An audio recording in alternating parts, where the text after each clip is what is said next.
Live from New Delhi, you are watching DD India, India's voice to the world. This is Sports Buzz with me, Deepika Mehto, and coming up in the next half an hour. Real Madrid dethroned Manchester City to make it to yet another Champions League semi-finals. Madrid all set to next face German giants Bayern Munich in semi-finals first and second leg. Record 12-time champions Rafael Nadal bows out of Barcelona Open as he falls to de minor in likely his last appearance at ATP 500. Bidding goodbye to the fans, Nadal added he hope and believe he can be competitive in few weeks. Rohit Sharma all set to play his 250th IPL game tonight as Mumbai Indians will be up against Punjab Kings in Punjab's Mulanpur. An NBA slaps lifetime ban on Toronto Raptors player Jontay Porter for breaching betting rules. NBA Commissioner Adam Silver says Porter's blatant violations warranted the most severe punishment.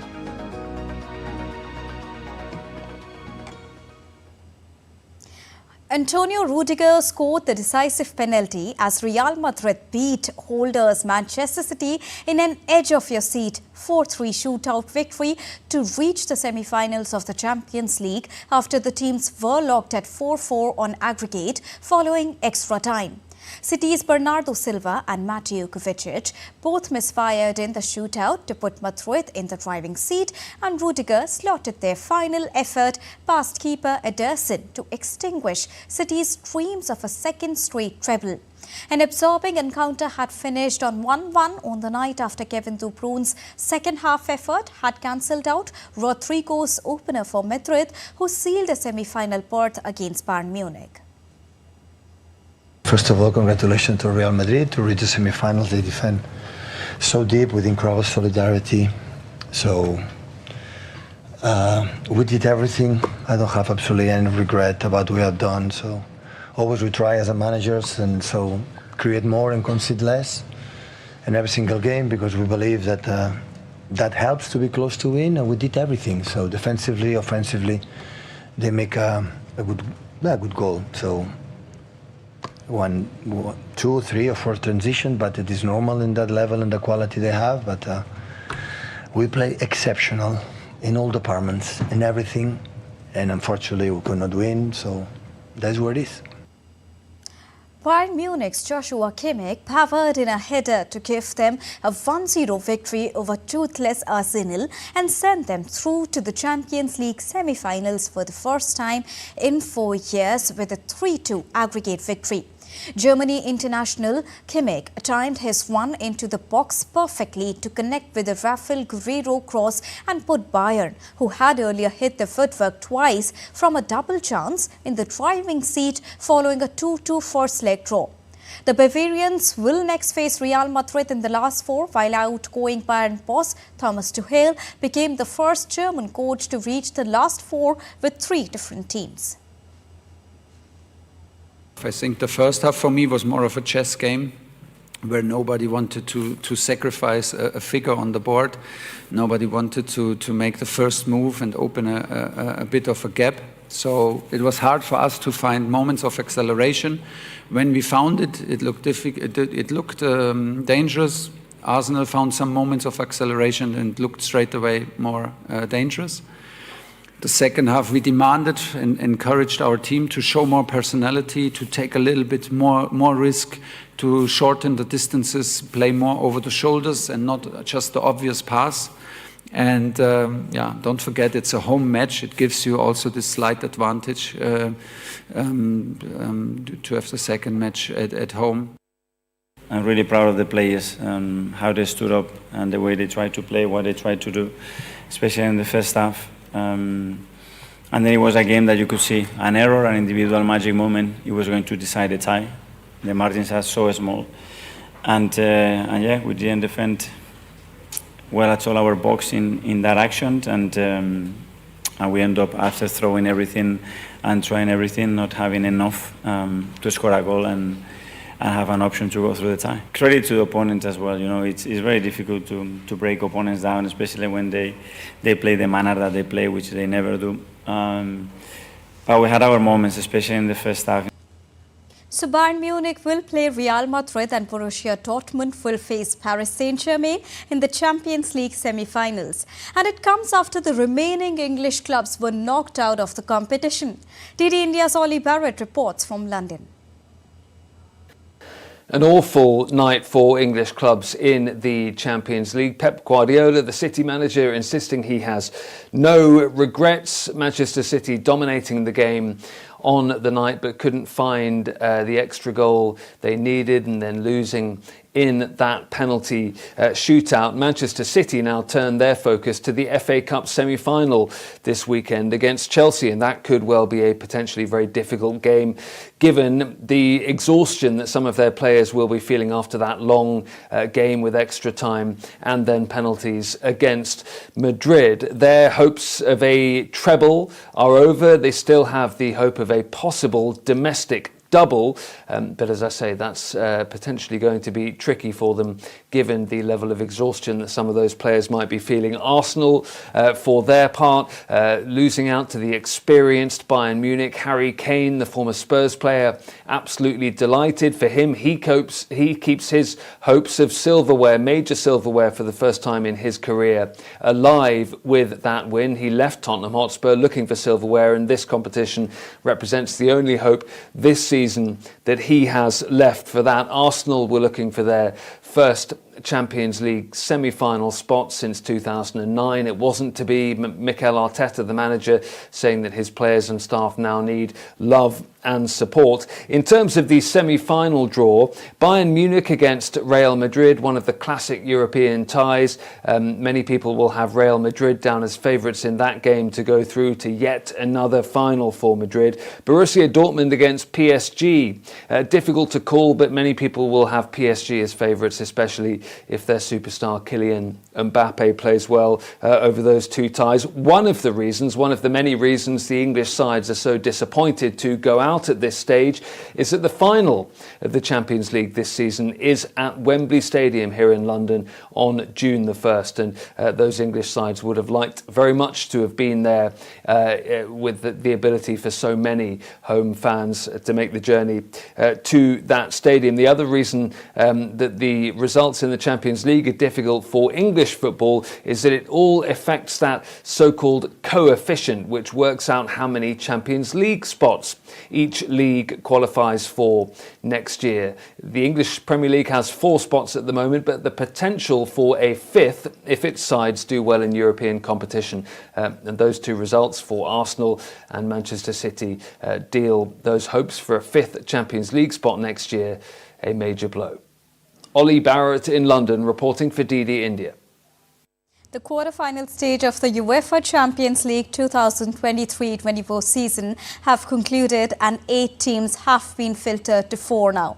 Let us now take a look at this report to know how and who will now battle in the semi-finals to determine the 2 teams that will contest the summit clash for this season. Here is a look at which teams will play each other in the semi-final stages. Semi-final 1, Bayern Munich versus Real Madrid. Bayern Munich will face Real Madrid in the first semi-final. Both the teams have faced each other 26 times, 12 wins for Bayern Munich, 11 wins for Real Madrid, and 3 matches ended in a draw. Bayern Munich qualified for the semi-finals after 3-2 aggregate win against Arsenal in the semi-finals. With a tie level at 1-1 after the first leg, Joshua Kimmich scored the decisive goal to send the Bavarians through to semis. Real Madrid reached the semi-final after beating Manchester City 4-3 on penalties after the tie was level at 4-4 after 2 legs.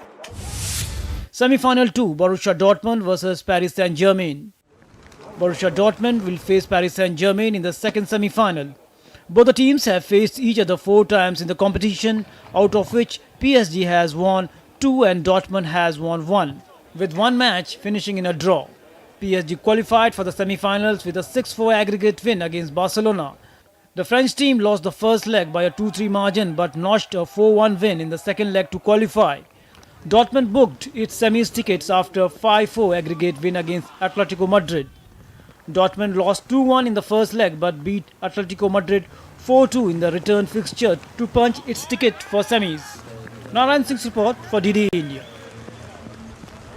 Juventus now has decided to review a decision made by an arbitration court that ordered the club to pay former striker Cristiano Ronaldo around 9.8 million euros in owed wages. The Portuguese, who now plays for Saudi side Al Nassr, has claimed he was owed around 19.5 million euros of outstanding wages by his former club relating to a pay cut agreed during the COVID-19 pandemic. The arbitration tribunal ruled Juventus had to pay half of the sum requested by the 39-year-old Portugal striker. Ronaldo joined Juventus in August 2018 and held then to 2 consecutive Serie A titles, an Italian Cup and 2 Super Cups before leaving Italy to join Manchester United in 2021. Liverpool manager Jurgen Klopp knows all about heroic comebacks in European competition and they gear up for their task in Atalanta. Klopp's side suffered a resounding 3-0 home loss in the first leg of their Europa League quarter-final and travelled to Italy with a mountain to climb. Italian club Atalanta have a healthy lead from the first leg of the Europa League quarter-final with Liverpool, but the return game at home is still probably the most important match in their history. The Liverpool boss does have an experience of losing at home to Atalanta and winning by a big margin away after the sides met in the 2020 Champions League group stage when his team beat the Italians by 5-0 in their own stadium before suffering a 2-0 home defeat weeks later.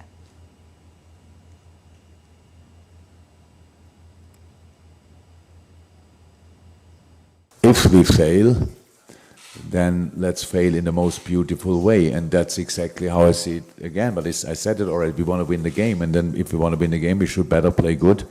If we play good, we have a chance to win it. Now, Bayer Leverkusen have been preparing ahead of their Europa League quarter-final second leg against West Ham on Friday.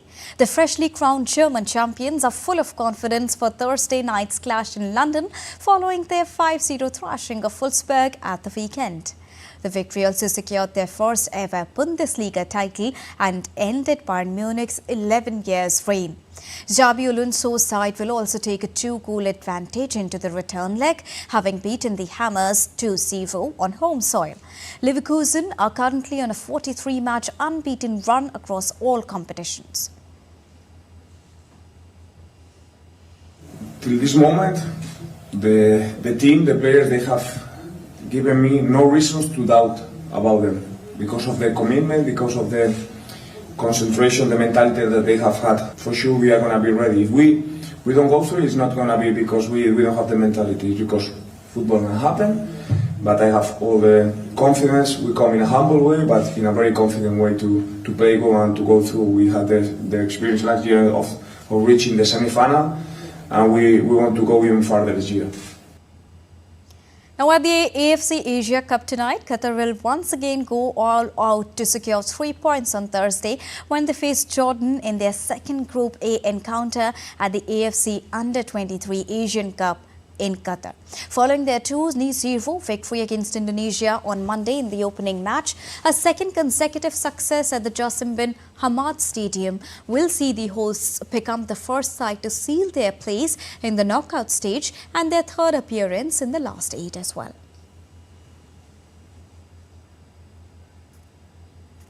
It's now time to take a short break. We'll be right back. USA Cricket appoints Stuart Law as new head coach ahead of the T20 series and Cricket World Cup. And in a glimmer of hope for Narine fans, Rafael says he's trying to coax Narine out of retirement for World Cup.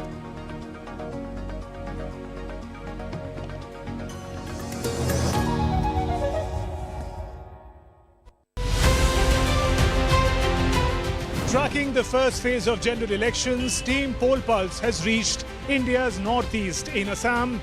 This is the tea city of India, Dibrugarh. They are not getting jobs in the local area, like in Dibrugarh or nearby districts and all. Home to the finest tea, the state is set for a cracker of a contest. This is 2024. Can the Congress and allies offer a fight back, or will the Modi juggernaut be unstoppable? Watch Poll Pulse on DD India.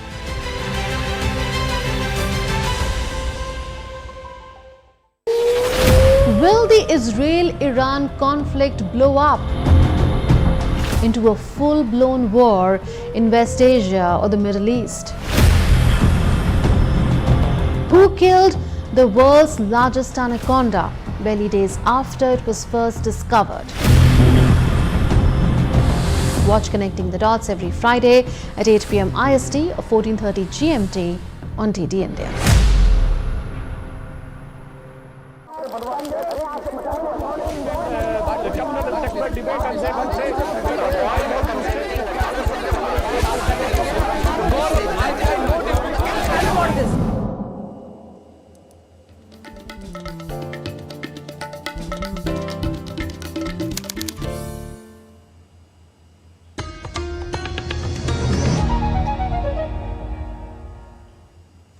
Welcome back after that short break. You're watching DD India Sports Fast with me, Deepika. Now, after all the soccer updates, let's now give you all the latest from Indian Premier League. Well, Punjab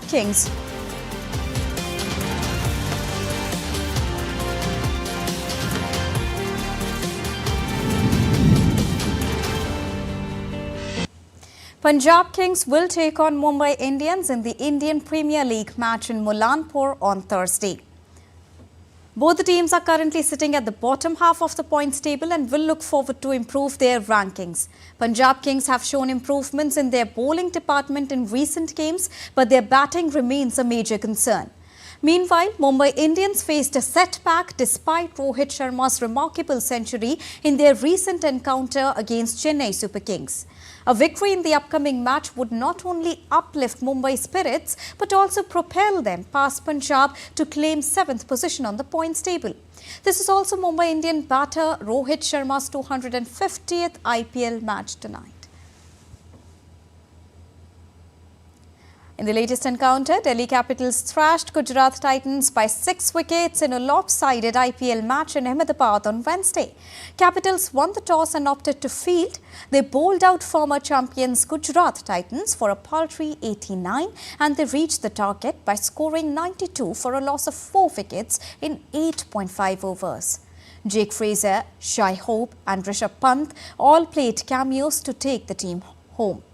Earlier, it was a batting capitulation for Titans as Rashid Khan emerged as the top scorer with a 24-ball 31.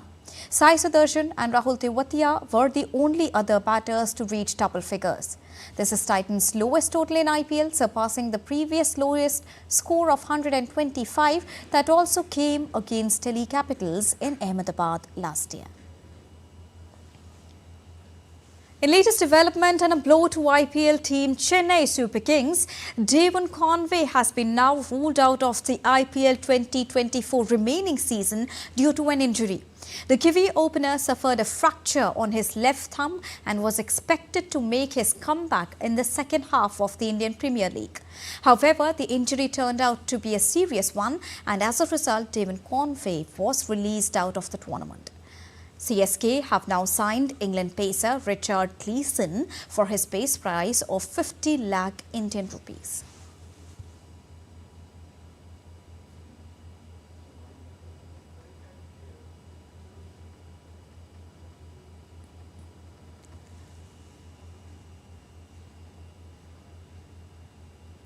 West Indies skipper Rovman Powell said he is trying to persuade all-rounder Sunil Narine to come out of international retirement for the home T20 Cricket World Cup in the month of June. 35 years old Narine announced his retirement from international cricket in 2023, 4 years after playing his last match for West Indies against India. The spinner remains active in franchise cricket, evolving from a lower-order batter to a flamboyant opener, and his batting prowess was on full display for the Kolkata Knight Riders in the Indian Premier League. Sunil smashed 109 of 56 balls and claimed 2 wickets as well. Now, Sunil was cryptic in his response when asked if he would come out of retirement to play at the World Cup, saying, "Let's see what the future holds." So his participation is still not confirmed, but a glimmer of hope is still there for all his fans. Moving on now, ahead of the upcoming T20 International Series of the USA, the USA Cricket has now appointed former Australian international player Stuart Law now the coach, as their new head coach. Now 55 years old Stuart Law will take the reins of the side for next month's 3-match T20I series at home against Bangladesh, and when they co-host this year's ICC Men's T20 Cricket World Cup alongside the West Indies in the month of June. While Law played more than 50 matches for Australia and was also a part of their squad that finished as the runners-up behind Sri Lanka at the 1996 ICC Men's Cricket World Cup, he is also well known for the impressive coaching resume that has put together since retiring from the international game at the start of this century. Law had roles as head coach of both Sri Lanka and Bangladesh at the start of last decade and a stint with the West Indies in 2018 before more recent efforts with Afghanistan and the Bangladesh Under-19 team at this year's ICC Under-19 Men's Cricket World Cup. USA now scheduled to play Canada in the T20 World Cup opener in Texas on the 1st of June before Group A clashes against Pakistan, which is scheduled to take place on the 6th of June, India on the 12th of June and Ireland scheduled to take place on the 14th of June.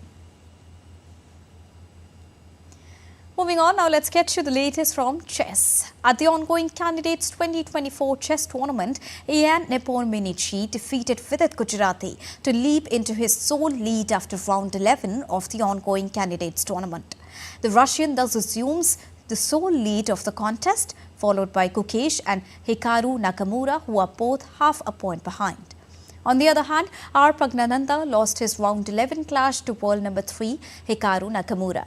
Meanwhile, the other teenager from India, D. Gukesh, who is the youngest player in the 8-player field at the Candidates Chess Tournament, managed to hold on for a draw against world number 2 Fabiano Caruana in their round 11 clash. Now an update from the world of tennis. Rafael Nadal's hopes of winning the Barcelona Open for a 13th time were dashed following a 7-5, 6-7 second-round defeat by Australian 4th seed Alex de Minaur.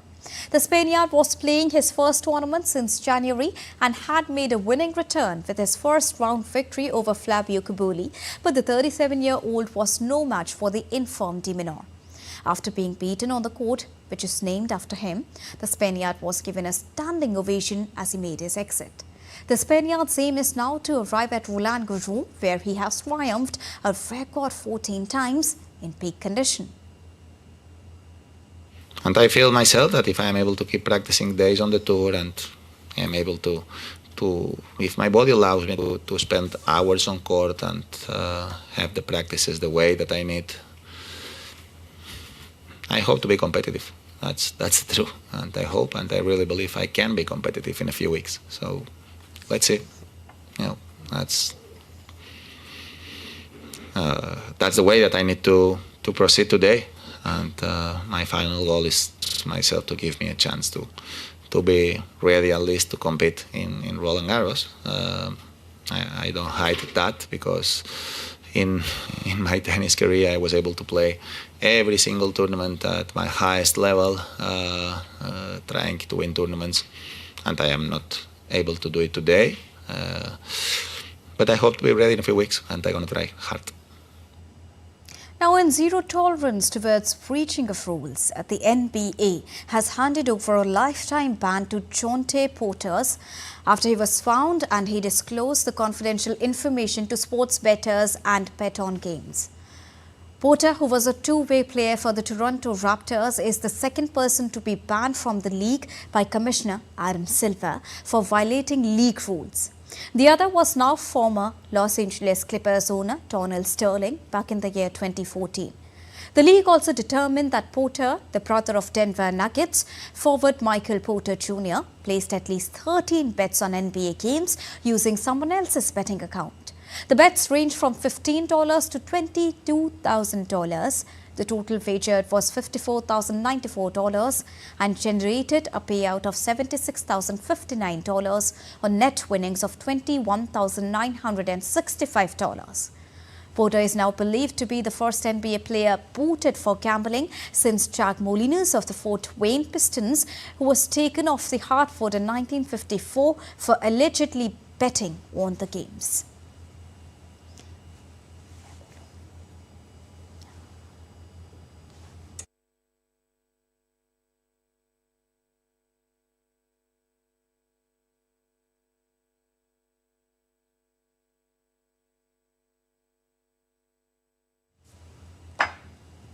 Former steeplechase world champion Noura Geruto faces a doping case hearing in the month of June, which is just 5 weeks before the Paris Olympics opened. The Court of Arbitration for Sport said it will hear an appeal by World Athletics on the 17th of June. The appeal will be against a ruling last year that cleared the 2022 world champion of suspected blood doping. Geruto became an African champion while representing Kenya and won on the top-tier Diamond League circuit in 2021. An urgent CAS verdict is likely before the women's steeplechase is raced at the Paris Olympics from the 6th till the 8th of August at Stade de France in France. Now, with 100 days until the Paris Olympics, Brazil unveiled its official uniform with a runway show filled with former Olympians in Rio de Janeiro.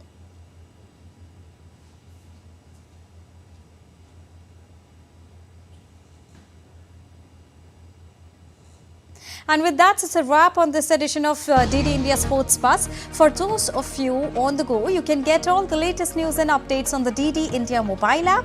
The app is available on both Android and iOS platforms. You can also scan the QR code on the screen to download it right now.